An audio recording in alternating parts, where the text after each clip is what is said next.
The bug from Yangtze River. There's no movement at the station as the word had got around that the COVID-19 bug was here to stay. Unless we changed the way we did things and all went underground, then rise again to fight another day. All the tried and noted experts from the nations near and far had bunkered down each homestead overnight. At first it was a challenge. We were told, stay where you are, and we knew that this would be our biggest fight. There were seniors who remembered when Far Lap had won the cup, old people with their hair as white as snow, but few would recognise that their time would soon be up unless they didn't go to where they used to go. So the doctors and the nurses came down to lend a hand. No better people ever punctured veins. And the only way to stop this was to thoroughly wash your hands and stop the people flying in on planes. The young were spared. One good thing, as we tackled this great beast, it ignored the little kids who were undersized. But with a touch of just one finger to your mouth or nose at least, it would quickly spread among us, they advised. Some were hard and tough and wiry, just the sort that won't say die, but still it struck them down. They're now in bed. And some wore a badge of madness and ignored the general cry, but their pride won't help them now that they are dead. And still some had to party regardless of the price they'd pay, and the old folks said, well, that will never do.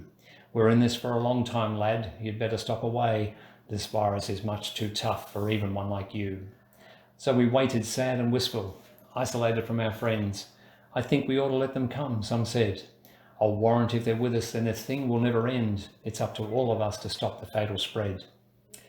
This thing hails from Yangtze River, up by Wuhan side, where they buy from the wet markets, and that's rough. Where a horse's hoof is sold and live animals supplied, then man has passed it on with just one cough. And the Yangtze River travellers passed it on outside their home, and it moved across to Hong Kong in between. We've seen many countries fall since it first commenced to roam, and it's spread across the world as now we've seen. So it went. They found the virus was moving clump to clump. It raced away. It's in Australia now. And ScoMo gave his orders, Josh, let's not be like the Trump. No use pretending it won't affect us now. And Corman, you must reel them, try to get them to the right. Spend boldly, lad, and never fear the bills. For never yet has been a time that we've been in such a plight. The thought of what could happen really gives me chills. So lockdown was imposed, but then here's a funny thing, where the ladies with their hair do take their place. At first had 30 minutes, but as the tills had ceased to ring, he put a line through that and shouted about face. Business halted for a moment and we ceased to deal in cash, and this could really put our well-loved country in the poo. And they charged down to the shops with a sharp and sudden dash and bought the pasta, rice and every roll of blue tissue. Then fast the hoarders followed with the shelves empty and black, resounded to the thunder of their tread, until ScoMo got on TV and told them to go back and stop it. It's un-Australian, he said. And upward, ever upward, the curve was on its way, across our borders and across the other side. And the people muttered fiercely, will we ever see a normal day? I think it's best to just go home inside and hide. They sent every worker home and even kids from school. Some even thought it best to hold their breath. The scourge was spreading quickly and the hidden ground was full of coffin holes prepared for certain death. But just as things looked hopeless, it all came to a head, and from far and wide the people gave a cheer as the vaccine race was won and it slowly stopped its spread, and the anti-vaxxers stood and watched in very fear.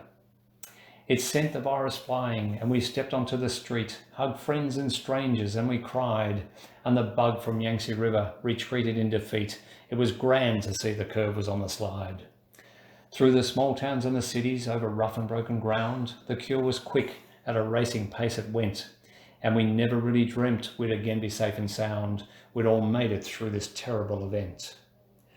So what have we all learned from this as we take our daily pill? Our world switched off and on and now has to reboot. Do we go back to our lives fiercely? Are there those amongst us still who just believe that this does not compute? We thought we'd lost it for a moment as we faced our greatest threat.